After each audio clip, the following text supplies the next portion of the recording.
but our overtime budget will go up slightly because if he was supposed to work a Thursday shift and Captain Kaler works it for him, those don't get captured. So it's really important that we understand what this is and what it's not.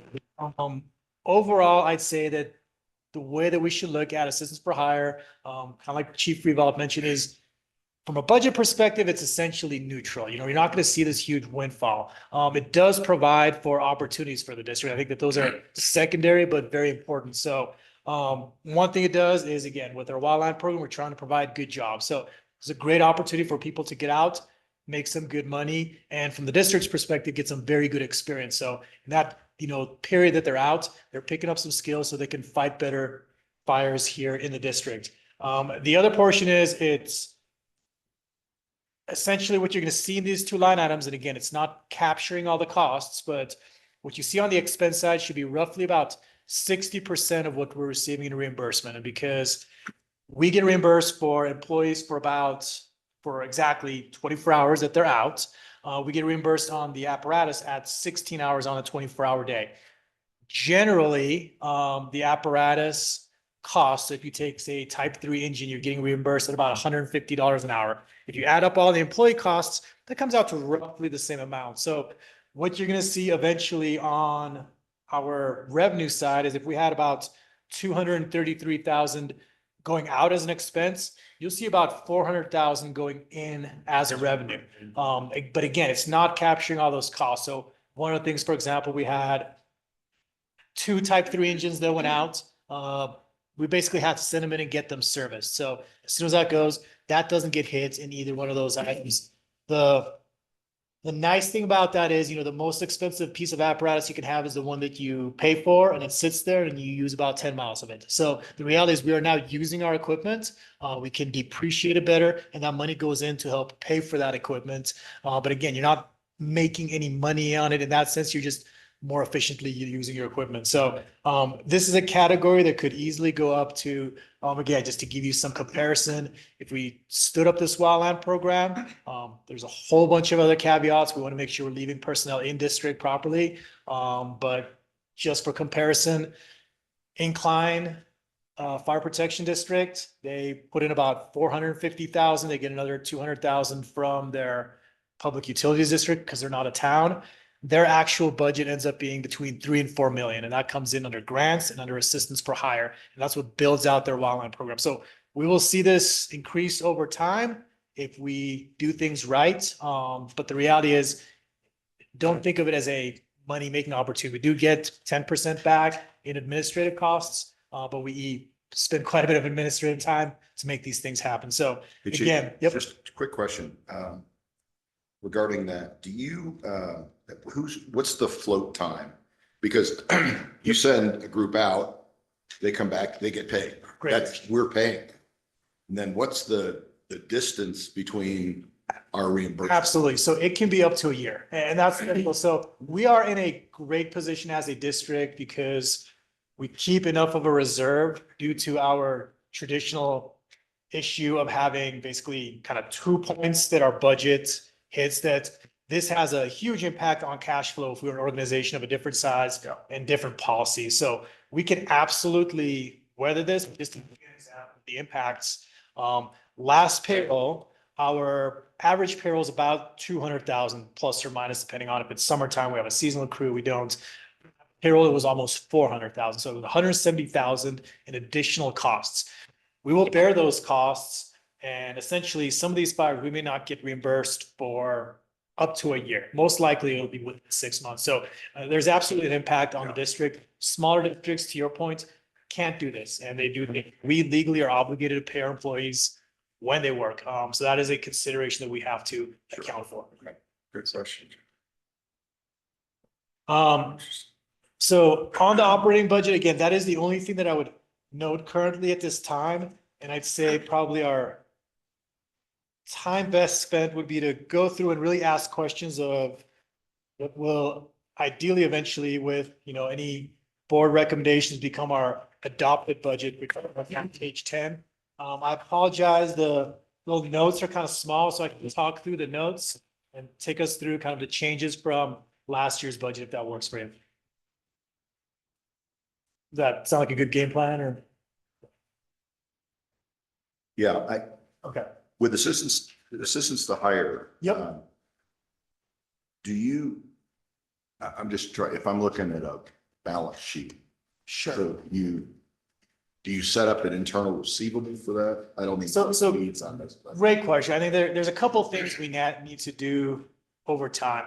I'd say regardless of if we pass the ballot measure or not, we are starting to outgrow some of our financial practices. I think Bill Green is frankly fantastic and he does a lot of what I say is kind of volunteering. But we've spoken quite a few times and we're right there both on our practices as well as kind of our staff capacity side. So we're never going to be at a point where we're going to need a finance director full time. But I want to explore some opportunities with partnering agencies to see if we could have the equivalent like a fifth of an FTE. So, and we don't necessarily need a finance director. We need help from different portions of the team. But something that makes sense to me, for example, is, the town with Rob Patterson is currently working on a finance director. We don't need a finance director. We probably need more of a middle manager like to have Stephanie Trujillo there, to where one day of the week or equivalent, they're assisting us with our budget. We can pick that portion up without bringing in an employee for that. The amount of work that Bill does for us is not reflected in our current costs. Right. And what it will allow us to do is have better accounting and tracking over time. The district has traditionally just had kind of the annual operating budget, and then we talked about everything else in capital expenditures. The wildland program absolutely needs more accountability, especially just due to the fact in the resolution, we have to be capturing, if we pass the ballot measure, where those costs would be going. And there'd be value in exactly what you're saying, which is, for example, I started doing this with some grants. When an assistance for hire check comes in, a portion of it should go to the annual operating towards the staff costs, and really a portion of it should go towards our capital expenditures to pay for that. Well, and that's why I asked the question, because it becomes, right now, it's just sort of a net wash number in there that says, as we do it, it goes in the budget in hopes that we get money at some Yes. point. And I mean, it would seem like a possibly better way to do it would be to set that up as our operating, we're paying people to work. Mhm. We got to set up a receivable for that recovery to show kind of what's happening. It would just be tough because that's a tough nut to explain. It says, look at the budget, and go, wow, that looks like pretty good income. Sure, absolutely. I think that's where it's important. I mean, we could certainly, if anything, it's gonna show us in the red, right? Yeah. Because we're gonna be paying our expenses before the revenues. The one thing I would say different for this situation as opposed to kind of most business practices is that I am fairly confident that we will be reimbursed for these incidents. Yeah. So, we have these, when we're being sent to these, we are being reimbursed by essentially the state and the federal government at that point. So just to give you an example, when we had the snow emergency and kind of in a similar vein, there's a point at which we have to have funding set aside to support resources when they come to us. It's larger budget, but when people say I have this large pot of money, it's like, well, this is dedicated to OPEB. This is dedicated to OPEB is other post-employment benefits. So, things such as lifetime medical for previous employees. We need to have a chunk that's dedicated towards emergencies that we would have to pay. If there is a incident that's declared a state emergency, we will most likely get reimbursed at 75% of that cost. So I won't hit the district, and we have to be aware of what those thresholds are as we're ordering resources to make sure we don't, over order and we're doing everything right to make that a state emergency. If you get to the federal level, you're getting reimbursed at about 94.5%. So you're kind of on, you owe about 6% of those resources coming in, right? But those are things that you have to account for and make sure people are aware. So for the most part, if we are going out to incidents, it is being backed by state and federal resources. It's going to show us in the red and make sure we have appropriate cash flow. We should get reimbursed. I think where we can really get in trouble is people start to see those revenues coming in, especially if they're a year off, Right. and making assumptions with those, like, look at all this money that came in. It's like, well, that's great, but you had those expenses last year. You had other expenses that were not captured in those line items. And that's where people can get in trouble, where they go, all this money came in. It's like, yes, but. And you brought up the equipment piece of it. And, part of that reimbursement is equipment costs. which we ought to decide, upfront on a billing schedule or something, how much of that goes into repair and replacement or something else. Because Yep. I mean, it's hard use. I agree. And we've had some discussions of what we're trying to, we're doing a little bit of this, we're going to have a little variance, and then we're going to get to a point where we have an understanding of what this looks like. And just to give you an example of that, you get reimbursed at average rates, right? And what that means for us, if you have a on average workforce, which we certainly do, you may not be getting reimbursed properly. And in theory, it all balances out over time, but just as an example, if we get a reimbursed on all of our employees and we have to count all of them as firefighters, we provide, say, a health benefits to just our wildland program. And then they're the only ones we're sending out. All of a sudden, we're getting reimbursed at the average, but we're sending them out at the above average. So those are all the things that we really have to tweak and get dialed. A lot of it comes down to MOU and making sure that we set up our employees properly so we can get reimbursed as much as possible.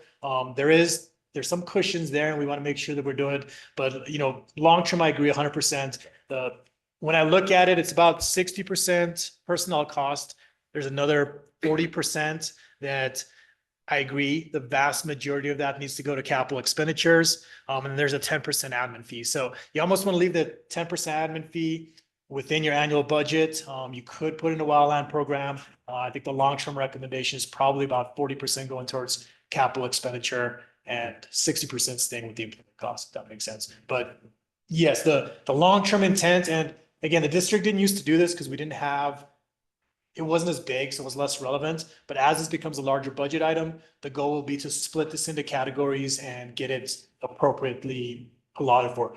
To give you an example of where we're already doing that, we received the CAL FIRE grant, right? So that came in, Bob will correct me, I think it was about $450,000, maybe roughly, or maybe 550.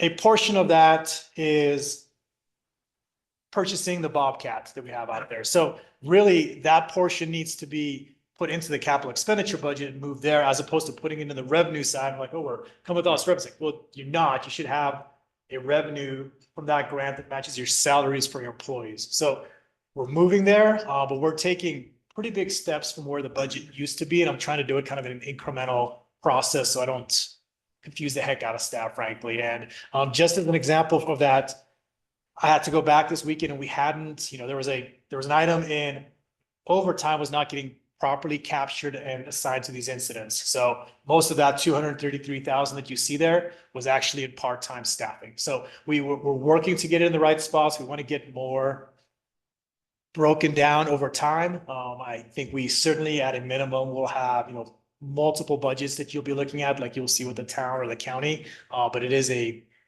incremental process to get there. So, but 100% agree on that concept. And just to give you, since we were talking about it, for assistance for hire, the 62,000 that we have in there was a 5-year average of what the district had been bringing in over time. So there's a couple different ways that you can account for this. You can either do an average. Again, what Incline does is they put 0 in there, and every year is different. Pros and cons to both of them. But right now we're at kind of a 5-year.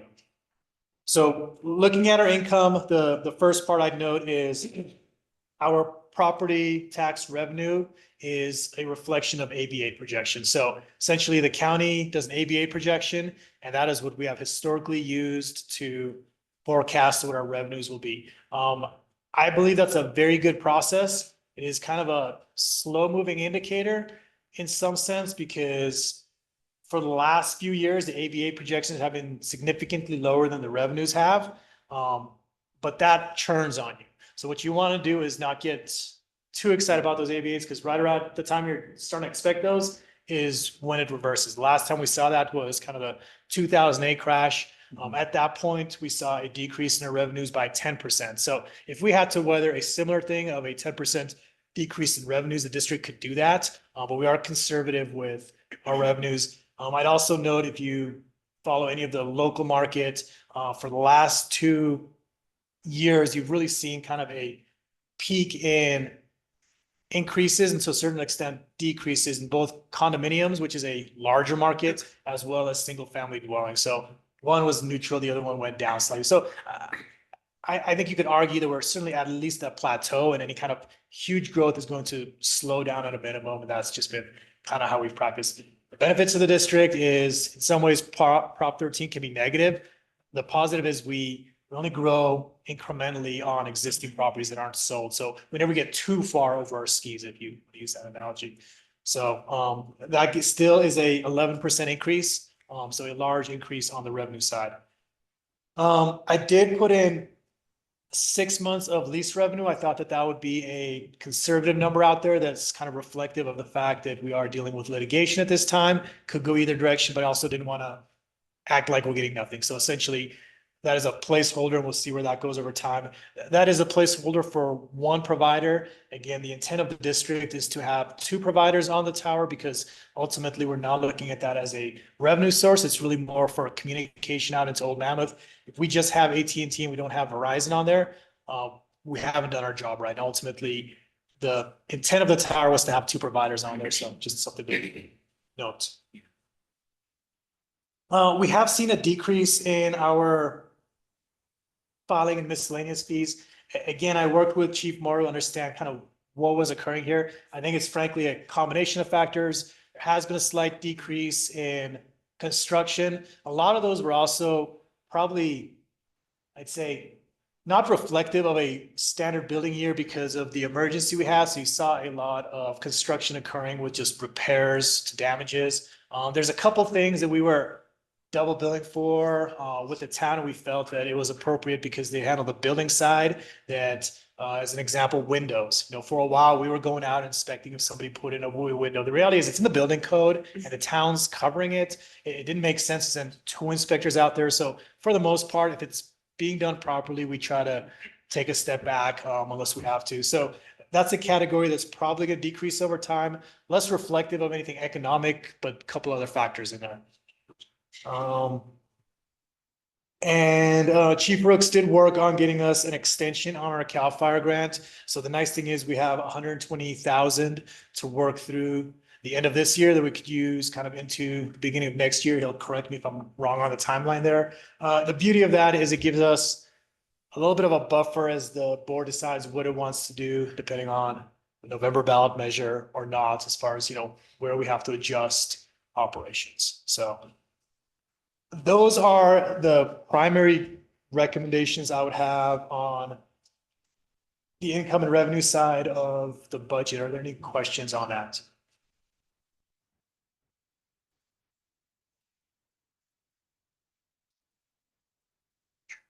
Okay. If that works for you, then I'll move to page 11 that starts to get into the expenses. And the way that I work through the expenses is, I received board direction to really lay out what our true expenses are and recognize that we'll get to a point where we have to make a decision. And in November, there's a decision that's made. And then after that, depending on where that goes, we will have to make some budget decisions. So overall, the budget is running 450,000 in the red, expenses over revenues. There's a whole bunch of ways that we can adjust that. And I think it's a reflection of trying to do things right long-term. Just as an example of that, our capital expenditures, we've been putting away about 225,000. This is putting everything that we believe we need into capital expenditures, which in this case is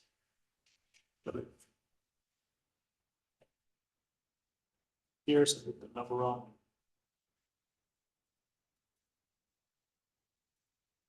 $646,000. So significant increase. But this is, if we're actually putting away for apparatus properly, what does that look like? And again, why are we doing this? We haven't had a chance to redo our capital replacement schedule in a while. 91, which is still being used by the district and is in, dented but runs. We had it for 40,000, the replacement schedule to get replaced next year. We've had quotes that don't include even the upgrades to it, which include, the radio and the lights and everything at $85,000 to $90,000. So, writing the capital expenditure budget is going to be a combination of a whole bunch of factors. It's not just what would this cost in today's dollars. It's also what is the right fleet for the district moving forward. So there's a whole bunch that has to happen to get that right. But we have a good ballpark of what it is that needs to be put away to keep this place running. So that's where that budget reflects that. And again, if we reach a point where at the end of the calendar year, we haven't seen the revenue changes that the district potentially needs to keep this budget, there are ways to get that closer to zero. So going through the administrative costs for personnel, there's an increase in division chiefs. We are moving from basically 3.6 FTE or full-time equivalent to 4.6. So with Chief Morrow out on military leave, we brought in Chief McCarthy. It's actually a great opportunity to transition properly. And as she works through the end of her career, we're going to have a small overlap period here potentially. We'll be up one chief. Usually we're down a chief and trying to get caught up. So it really puts us kind of on the balls of our feet instead of on our heels.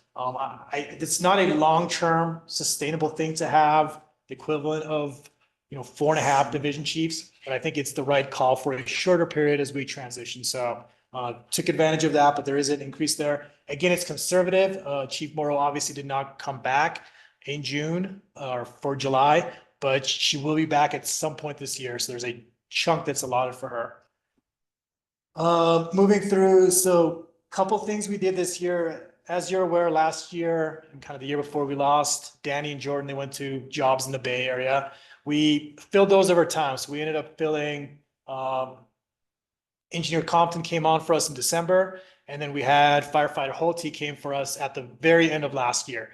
So last year we ran with the equivalent of about 2.5 firefighters. We're back to our full-time staffing of 4. So those 4 firefighters now kind of reflected in that budget on the full-time side.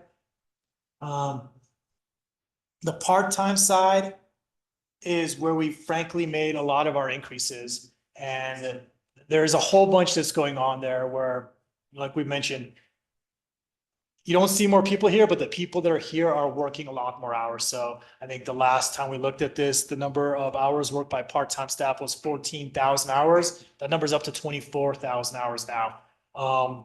Pretty significant. We're also, for example, we didn't have Friday staffing during the day. We brought on people. We have up to 3 people that come in on Friday to do project work. So there's a significant increase in kind of our footprint of our part-time firefighters. There's a couple benefits to that. The biggest one is we're just getting them up here working, familiar with the equipment on a regular day-to-day basis. So they'll just come in and run the call and not know how the rigs work. And we're frankly getting more work done that way. So that is the increase for the part-time staffing.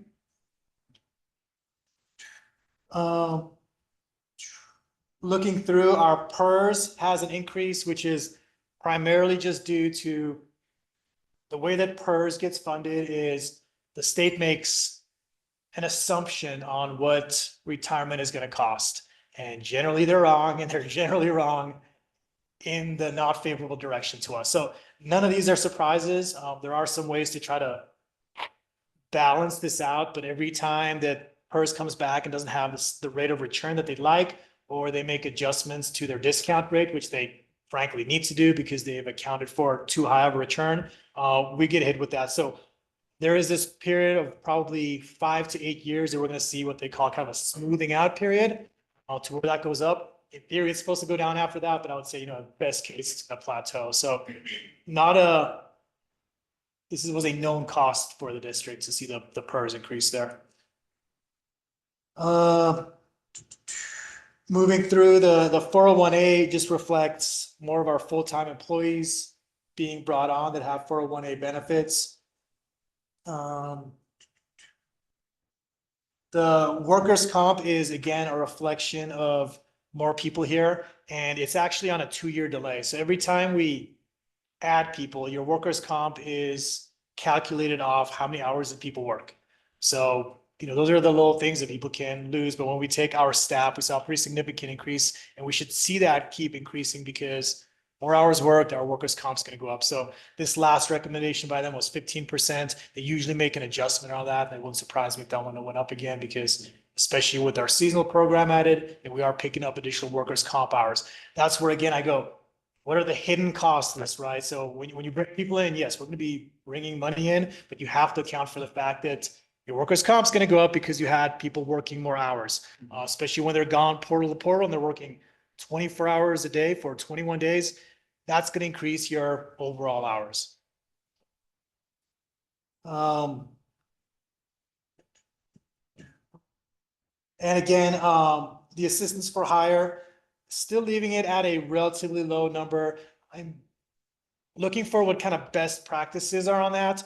What I did is, at a minimum, I made it basically budget neutral in the annual operating budget. So, which is in theory what it should be. So we're bringing in on the revenue side, 37,000.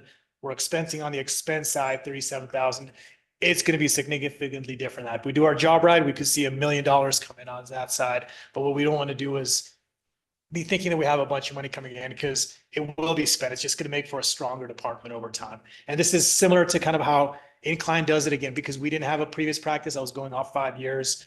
Incline puts in a very small number on that, and they just fluctuates year to year. So again, a 16% increase overall in employee costs. That reflects a couple things. It reflects the district finally getting back to kind of a baseline full-time staffing model in our core services. The hope is that we can hold on to our full-time staff and not churning them over. And then, we've had essentially, kind of the minimum staffing on our wildland program. So 7 months of about 7 to 8 people on are reflected in this budget. If we have to make cuts after November, that's something that we probably need to take a look at if we have to balance this out. If I look at what should a wildland program look like, probably larger than that once you start to really bake in that assist for hire, right? So what you have to look at is, what am I trying to get in district, and account for the fact that to make that pencil, how much are they out of district on average? And if I want 8 in district, I probably have to have 16. If I want 4 in district, I need to have 8 to 12, and I'll be reimbursed for that other piece of the cost, but that is a portion to make that wildland program work. So it's a little bit of a moving target right now, and it will depend a lot on the November ballot measure and then board direction. If we take a look at, we need to make cuts, there's only a couple places that we can frankly make cuts without cutting into core services. So moving down. So I guess a positive I'd say is we've been through a period of significant inflation to where we've seen, I've already spoken on the rigs. Those have gone up $200,000, but a lot of our staples, just food, has been going up tremendously. And, the official highest inflation rate, I think, was about 8%. We're supposed to be down at about 2.9 now. We're finally starting to see these things level off to a certain extent. So not a huge increase like we did for the last few years and things such as utilities and food, but there are still some increases there. Inflation is probably one of the biggest challenges for the district based off how we currently run our finances and our revenue sources. And again, it's because we will see at most, even if there's significant inflation, our revenues will not reflect that generally, because you have Prop 13 holding us at 2%, except when new things are going. Our expense side doesn't do that. Employees will be wanting to see their pay go up to reflect that milk now costs $6 a gallon. It used to cost $2 when I was first buying it. So that is something that strategically, again, having a little more finance assistance would be helpful to when we have reserves sitting, that we're not being risky with them by any means, but we're keeping up with inflation so we don't fall behind on those things. But for the most part, for admin expenses and logistical expenses, I made some slight increases, but I feel like we're getting kind of back on target with where inflation is. The largest increases you'll see is uniforms and clothing. Our intent is to run a academy next year. We're still kind of behind on what we need to provide for our employees. Just seeing other districts come in and support us last winter, like, we need to get up to a point where we're providing more of that. And we just have a large workforce when we bring an academy. A lot of those take time to get reflected, but I think that's a reasonable increase for that category for what we can expect. Food just keeps going up, and I keep bumping it up, and I'm always below at the end of the year. So that's where that is. Our liability insurance went up again. This was increased to meet our invoice. So we've actually already been billed for our liability insurance for this. This is obviously not just our problem. It is a reflection of where things are in the insurance industry today. And I'll leave it at that. Moving through to logistics. So for the most part, I'm holding this category as is. I think that we kind of almost were overly cautious with inflation on the front end. And when you look at where we ended up year over year, we had a little bit of a cushion there. So I think that's reflective of where we should be. The one thing I didn't bring you this time is actuals for last year, but there was a little bit of room in all these categories that I felt comfortable that both for those and for utilities, we're actually kind of right where we need to be for this next year. So it gives us a cushion based off actuals for the last period. I did have a note in here that last year we were 18% below budget for utilities. So we basically came out at 82% cost to budget. So that's kind of our starting point right now is if you look at our utilities, the overall is 82% of last year's cost so we're at 100% of that. Does that make sense for those? The other item worth noting on logistics is, again, we're in the middle of building out the CRIS radio system. There are significant costs to that, but those are all in our capital expenditure side, which the board had already financed and paid for and approved. So those are working through. And at this point, it's just, time will see how those change as that system's implemented. So the one moving down, you get to our capital replacement fund transfer. This is probably the largest change that we're making in the budget. And we actually ended up doing this last year. Last year, we ended up in the positive and we had room to do this. And it's kind of the first time where we've gone and done that at the end of the year. And I think if we can hold this line, it'll put us in a good spot for where we need to be long-term. So what that represents is 14.5% of our expected revenue, which is what we put in last year. Again, we talked about 10% of that being facilities and apparatus, and another 4.5% for additional costs if we have any other buildings we need to build, such as housing, or if we have programs. That's one that may change over time, but 14.5% gives us the overall needs for the district for a non-annual operating budget. If you take all of that and you factor that in theory, we would be running 457,000 in the red. So, okay, government organizations can't run in the red. What is the intent there? So a couple of things. We have that in what's considered our fund balance. So if you look at the town, they have a fund balance. Why do you have a fund balance? Because you need it for things that we've already talked about. It's essentially your cash flow. So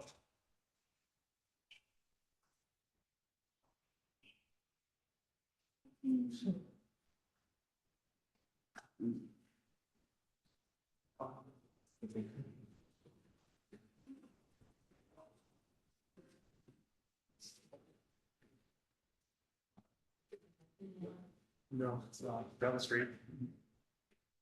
So we have a relatively healthy cash flow, which has been an asset for the district. I in no means propose that we start to dip into that significantly. So again, the intent here is to show the true costs of running the district as we see it, with minimal core services, some sort of wildland program, and putting things into our capital expenditures. If in November, we do not pass the ballot measure, my intent would be to get back with the board and start making adjustments to our budgets to get us to a more neutral position. So this is the proposed kind of final budget, with the intent that if there's anything you'd like to see changed in it, we can do that over the next, propane leak. We can do that over the next period and kind of meet the intent of the board. So. Any questions on that? A lot of work. Yeah, and a lot of it is, so we're going to get into this a little bit further here. There's a balance of trying to get to every penny, but you also have to provide direction and guidance on where we're going. And one of the questions we had is, how would you potentially spend this money? So there's actually a lot of work that's happening in the background. These aren't just numbers that are come out of nowhere. We do quite a bit of budgeting for the size of organization that we are. And I think that'll show in a couple of these hypothetical scenarios that we're going to go through. If you don't have any questions, we can head into those, but that is okay. What happens now, right? And I think, we've heard a couple of times, what are you going to spend this money on? What is the intent here? And obviously, we want to make sure that we're giving the district flexibility to operate properly, but also providing enough guidance for the public that they trust that we're going to spend their money appropriately. And just to give you an example of that, it is my belief that if we build this wildland program out properly, we're going to need something that's called a grapple truck. It's just a big truck that picks up these piles, throws them in the back of the truck, takes them to a biomass facility. There are 15 assumptions built into that cost estimate. One is the cost of the grapple truck. The other one is that white bark, good people trying to build out the donut project are going to be able to build a biomass facility, because if they don't build a biomass facility, grapple truck doesn't have much purpose. The grapple truck makes sense and gets used in Tahoe because it picks up the trash and does it much quicker than our chipping crew can do. They literally just go from pile to pile, take it out there. So you have to be willing to accept that, kind of move the boat in the right direction, recognizing you're going to have to go a little left, a little right as the winds change, but you also have to provide purpose. So things change. We might not purchase a grapple truck. I don't want to be held to, you said you're going to purchase a grapple truck, but we have to give some idea of what that looks like, right? So the next few pages are like, what would a wildland program look like? And again, this is nothing new to us, but sometimes the public doesn't hear this. Again, it's not the only intent, but it would give us the flexibility. For example, we need a new ambulance. We've gone through this multiple times. It would give us flexibility to work through some of these other problems, because we would have the dedicating funding for the wildland programs where we're not trying to solve multiple issues. So if you look at page 13, and this is just as much for the public as it is kind of for the board. There's two different versions, and I think this goes back to, why are you confident that the capital expenditures should be at this number? Well, I'll tell you, I ran the updated numbers. Chief Brooks ran them just because Chief Brooks, he does that kind of stuff. Looked at, the ones that we had existing and kind of the new numbers that Chief Walker gave me on what new rigs will cost. They're in the ballpark, right? And same thing with the wildland program costs here. So if you look at this is using a program called GovInvest. It's used by other organizations. And what it does is you input your current staff and you input your current hours. And in theory, it should give you a number that matches your budget. And when we do this for last year, we came in with about 5% of what our actual budget was. So what it does is it accounts for all your people and say, okay, how much does Captain Lucero cost me? How much does Chief Brooks cost me? How much does, and gives you a number. And if that number in the past has matched, you can make some assumptions that moving forward, unless there's changes in your contract, now sort of thing, that they are a reasonable assumption of what your future costs are going to be. And then it spits those numbers out. So if you look at page 16, this is essentially kind of what I think is fundamental to having a larger wildland program. This could change over time, again, depending on how much assistance per hire and grants got put in, but these are kind of the costs of what that would be. Now, some of these costs we've already captured in the sense that we need to have enough people to get this done. But for example, this includes a halftime division chief. We have Chief Brooks here kind of halftime. Honestly, he's working a lot more than he's claiming he's here for, but the reality is, those are long-term costs that are going to exist. Some that have been already captured, but things that we would have to have for a program. So there's essentially 8 crew members who are here for 7 months. An administrative aid, I think that is an important thing to add in over time. Firefighters are not cheap. A lot of the work that just needs to happen doesn't necessarily have to be a safety position. So if we could afford it, it would be great to add to the program. Again, just an idea depending on how this works out. 2 year-round crew bosses. And again, speaking with Incline, the program requires a couple people that are there year-round, both to get work done working with other parties, but just to have consistency in the program and not be restarting every summer. So, and then a division chief, half-time overseeing that, recognizing they may have other responsibilities. If you take this and you put it into GovInvest, you can see that on pages 14 and 15, it throws out some numbers on how that would impact your budget. And ultimately, this came in at about $1 million. So we are in the ballpark if we're bringing in 925, recognizing that some of these are existing costs that we can capture, but that's essentially what it costs. Just to, again, look at it from a completely different perspective, this is just employee costs here. One of the things is, we had the wildland program working on, and Chief Brooks and I worked on it with White Bark. We put in a USDA grant to try, let's not go to our taxpayer, get a grant to fund this for 5 years. That grant included the administrative costs, but it also had equipment costs. So we had a division soup truck, a crew truck, I'm sorry, 2 crew trucks, a grapple truck, a couple slip and pumps, hauling trailer. We also added things like PPE, handheld radios, mobile radios, chainsaws, leaf blowers, electric pole pruners, computers, software and website development. If you haven't noticed, our website's been having some issues recently. Again, we do all of that in-house, so it's, very difficult. But this came in for a total over 5 years of 4.6 million. And if you add up the total there, that was for our portion of it. If you add in kind of we had a 20% match on that. So 5.9 million for 5 years. The grant request was 449. So again, we're right around that $1 million range for what these costs are. So if somebody wants us to come back and say, you need to give me something at exactly 925, the reality is I could probably do that. It's not going to be reflective of where we're going to be in a year, but we have a pretty good idea of where we're trying to go with this. We're not throwing numbers, out of the blue on this. So, that's a little bit to add that we had in a meeting from the public. So, I wanted that piece to be there, just kind of as a attachment to the current budget, knowing that if we were able to get that funding, where would that go? So, that's essentially kind of giving us all the different variations of the paths we could walk down depending on where we go in November. Any questions on that? Is there anything, the intent is really that if the board is happy with these numbers, this becomes the recommended final budget. I could start putting those in QuickBooks so you can start to see how we're tracking on those over this coming year. And then in October, the board will officially adopt the.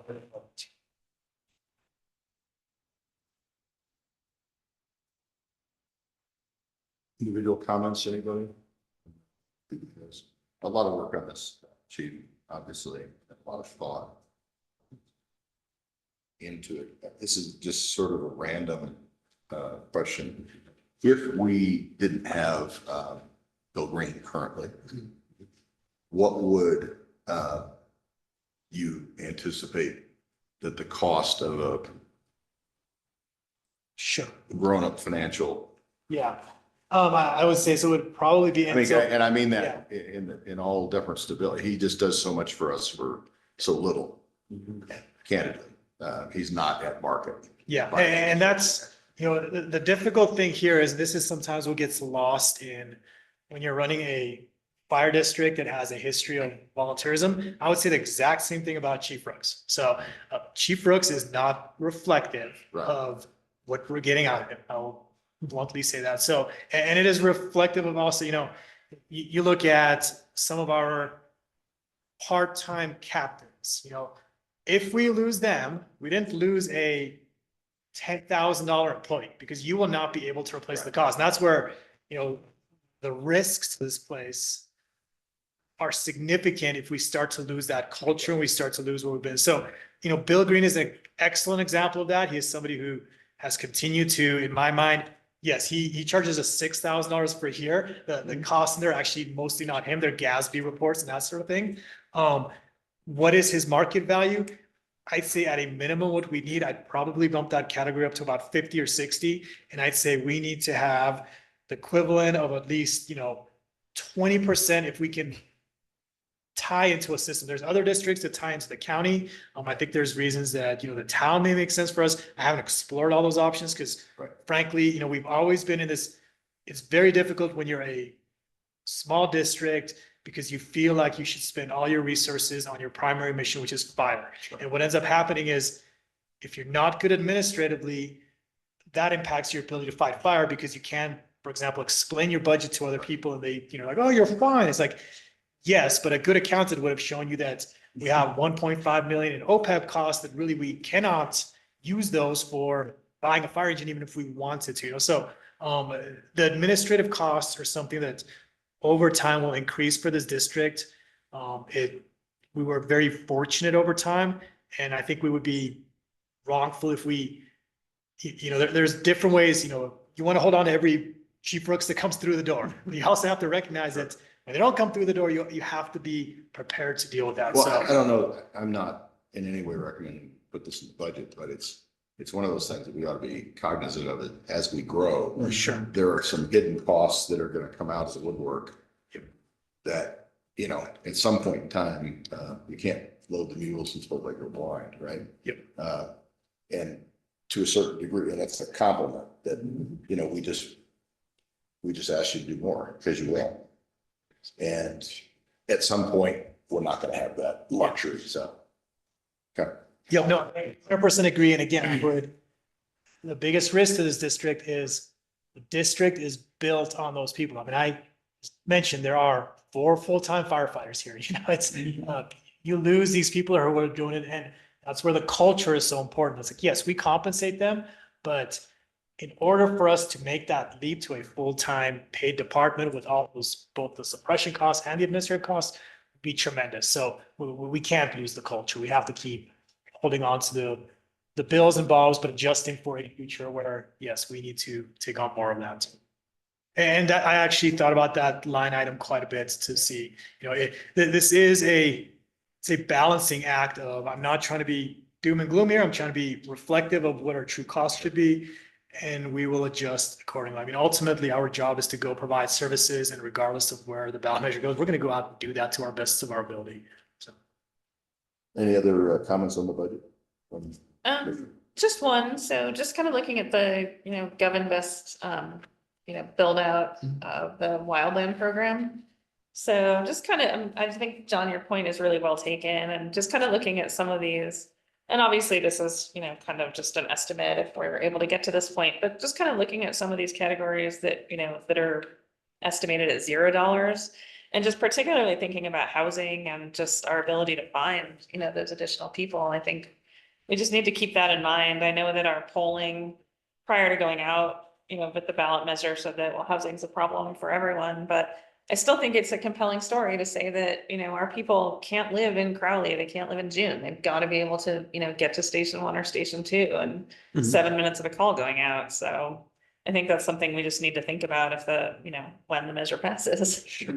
And when we're certainly thinking about that, I think what I would say is there's these things that I consider kind of core services. And I try to whittle down our core services as much as I could to build out the wildland program. Firefighter Holt's position is an example of that. When we lost Jordan, when he went off to another department, I said, I'm not comfortable building out the wildland program and rehiring that position, but we really need this wildland program. So I said, we're going to not fill that position, and we're going to basically fund the wildland program and know we're comfortable with that. And I thought, I can handle all the admin things and things that can happen kind of on a regular basis to keep that going. The reality is it just stressed the rest of our staff to where we're just not getting things done. So for me, I brought back the Holt's position. Those are our core services that we have to provide day in, day out to run this propane call that we just ran. This morning we had a fire from a homeless individual who was also there last night. Like, we have to keep providing those. I would argue that you're absolutely correct. We are the only government organization that does not have some sort of housing plan. We started to put funding towards that, and I think that we can certainly get there, and we need to get there. And we are the organization that has the highest impact on our employees, where we say you have to live within 7 minutes driving time of a fire station. So in order to continue to provide our core services, it's something we have to look at. I believe there's value in, I'm making room for that in this budget, if that helps. Thank you. Do you need a motion, or you just giving it? Just staff direction, if this seems like something that will work well for a final budget. Again, it is a little outside the ordinary because generally you don't, you want to project, we are stable year over year. I think we are projecting, this is where we are. If we want to provide this at a certain point, we need to adjust the ship a little bit and we will do that accordingly over time. I mean, if in December you go back, I need this to zero, we can certainly do that. It's not a imbalanced overall budget because we do have the fund balance to make up the difference. So that's essentially what we're proposing. I don't believe that is a good long-term strategy for how to run a district. Not even a good short. So, and yes, and so ultimately, there will be a pivot of this boat towards one direction or another. Yeah. So, Yeah, we just can't put it on the credit card. So. yeah. All right, so I think the direction is, correct me if I'm wrong, go this go forward with the budget as you've laid it out. We'll reassess it when we get to November. Yeah, so December. October is the official. All right. Great. Thank you. Yep. Great, thoughtful effort. Yep. Yeah, A lot of work. No old business, no new business. Item 7 and 8. Staff reports, update on FIS system, Chief Such is. Chief Such is fighting propane, but Chief Walker could probably fill in on that one a little bit. A lot of these programs have overlap, right? So Chief Such is really kind of our information systems. Chief Walker is kind of our mechanical systems. They really have to work hand in hand on a lot of these, so. Yeah. Or radio install this. Yeah, like where we're at. Some vet crews here for, sorry, chief, to interrupt. Since we may have people online, can you grab a microphone? Thank you. we've had radio install crews here for about 4 days now, working on rigs. We've probably, I think we're in our 6th or 7th rig at this point. It's probably going to be another 2 weeks literally of radio installs before all of our equipment is, has been updated to the new systems. And yeah, and then once all the new radios are in, we're essentially going to be running just like we always have, until they turn the CRIS system on. So, which they're making progress on. Just talked to OES this morning. They're starting up at on the mountain now. So a lot of the equipment they put in our radio tower over here, which we'll talk to up there, now has someplace to go. So progress is being made. When exactly they're going to turn the system on, it's hard to say. Any questions on the radio system? District Fire Chief reports, none. Board member comments. Chris, Dave, Roger, Betsy. No, I'm good. Yeah. Okay. Association comments.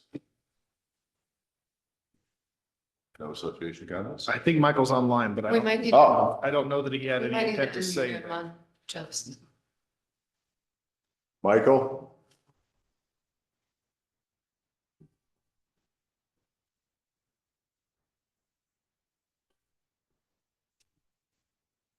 All right. Chief Rooksy still online or He shows there, but. fall Or asleep? he may have responded to the call. He's asleep. Yeah, you got to call him. Yeah. So, All right. Can you also? Any announcements, Carolyn? No announcements from me. Administrative business next meeting, from noon, September 24th. Chief, you're not out of town then, you're out in October? I'm here, yeah, and that's actually, I apologize, that's Caroline's item. I didn't switch it from last week, so this Okay. September 24th works for. All right. Caroline, did you want to comment on that? What was that? Usually you run that item, I just Oh. didn't switch over because you were Yeah, gone last I week. didn't. That's a mistake on the agenda. Yeah, so for the most of you, for the rest of you, does the 24th work? For everyone tentatively? Okay, I will send out a meeting request for September 24th.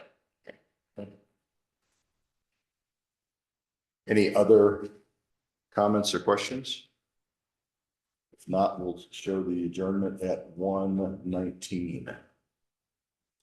All right, thank you. Let's give Chief Brooks a sec to end the recording here for